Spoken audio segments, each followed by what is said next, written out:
Hello people. Let's discuss Upptalk for a second before we start the video.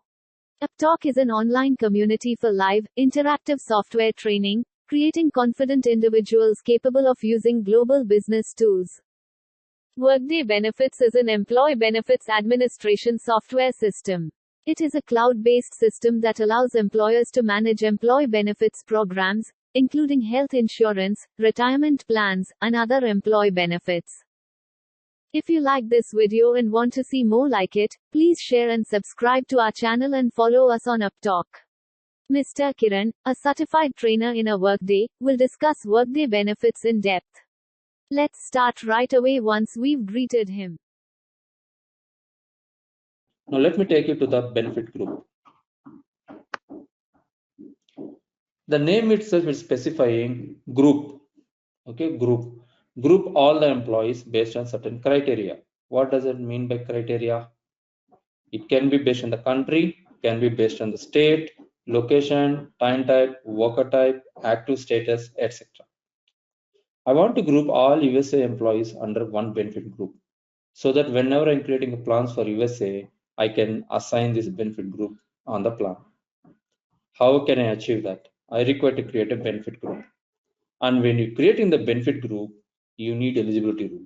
Country equal to United States of America. You need benefit plans to map to the benefit group. Benefit plans required benefit group. You have to assign to the benefit plans. Benefit credits. What it mean by credits here? Just go take an example. Let's say just casual I'm checking. So you're using a car, right? Yes. Right. So I'm sure you might be paying the insurance also for the car, correct, sir? Correct. Let's say 1 year, 1 year you have taken the insurance and you have driven properly and you have not claimed a single rupee because nothing happened to your car. Whenever you are trying to, what is that? Next year when you're extending the insurance, they will give some benefit to you, right? Saying that, hey, you have paid this amount, and you have not claimed any money, so take this benefit. I will give 20% of discount, 10% of discount. Correct. Those are nothing but here also. If you not claim any amount, in the next year, the employer or benefit provider may give some credits to you. So your contribution may be reduced a little. That also we can set up credits. Okay. Thank you. This is also benefit group. Which benefit group is required credits? Cross plan dependencies, just now we discussed. Either of the plan can select or both the plans can select. So this is also required benefit group. Benefit defaults. This is optional. Sometimes you may require to default benefits based on certain criteria. If I'm hiring an employee in USA and the employee is a regular employee, then default the 401k plan, flexible spending account plan, FHSA plan. So if that is my requirement, I can write these defaults. Okay, I can achieve with eligibility rules as well. I can also create additional to defaults. Default to coverage we will select. And then benefit plan mapping. As benefit group, once you create, you require to assign to the benefit plans. That is nothing but benefit plan mapping. Okay. Right. Any questions on this slide, sir? No questions here. Okay. Then the last one, this is just a overview also as well. Let's talk about open enrollment. Okay. Then after we'll hold open enrollment is a huge task.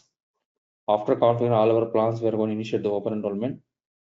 Since you are in USA, it's one of the key component, key setup for us.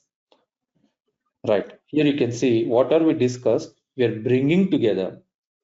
Plan data we're bringing together, group data we're bringing together in the open enrollment. Additionally, we will create enrollment event type, enrollment event rule. Let me explain these two values too.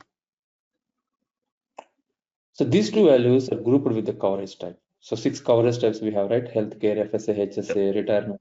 So that linked with this. Enrollment event type is nothing but reason. Why are you assigning this benefit plan to an employee? Why are you removing this benefit plan from the employee? Example, an employee hired in the organization is a reason we are assigning the plan. An employee terminated is a reason you are removing the plan. An employee is married, so he has to enroll his spouse into the plan. Marriage is a reason. An employee has a child or adopted a child, birth or adoption. So they want to enroll the child also into the coverage benefit plan. These are nothing but event types. Event type is nothing but a reason why are you assigning a plan, why are you removing the plan. Enrollment event rule is a centralized control of all the plans whatever we have configured. Enrollment event rule will drive when do you want to deduct amount from the employee for the benefit.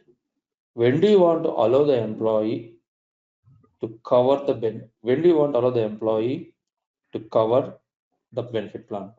So this is part of enrollment event rules. When the coverage should start, when the deduction should start, from the date when you assign the plan right away, or when do you want,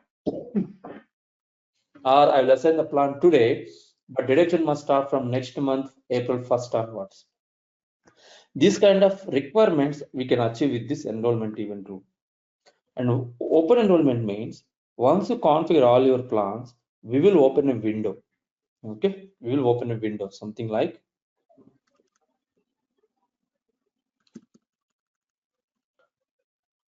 so I want all of my employees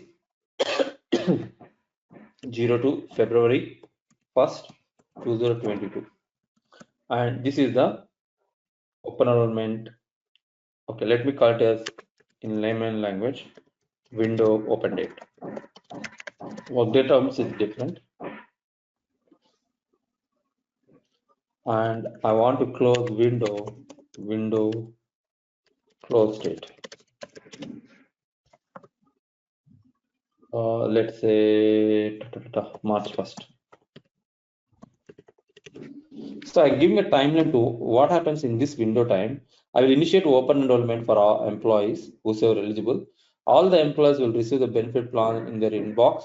So I'm giving a timeline in 1 month. Hey, you have to enroll into the benefit plans for the current year. You have to enroll into the benefit plans for the current year. So I'm giving a timeline for 1 month. If any employee failed to complete the enroll the benefit plan by this time, of course, there are some manual changes we have. We will close the windows, which means you are not allowing any employee to enroll into the benefit plans. The next window will start from 2023 February 1st. So we have these kind of requirements, which in order to open enrollment, you are allowing a group of employees enroll into eligible benefit plans in specific timeline. That we can achieve through this open enrollment. Okay, it's a huge task. It's a huge topic, sir. Just explain one line, but when you start working, it's a huge task. Reminders, couple of reminders we have to send, closures, adjustments, waiting periods, lot many things are there. Sir, I go through all your statements, but only thing was until we'll see the mapping, how you have how your system is having, it's little tricky to explain, sir. There are a lot many things we have to check. What coverage rules they have selected, what default rules they have selected. Okay, based on that one, we can write the test case on that. What we can do is, if we are fine with that,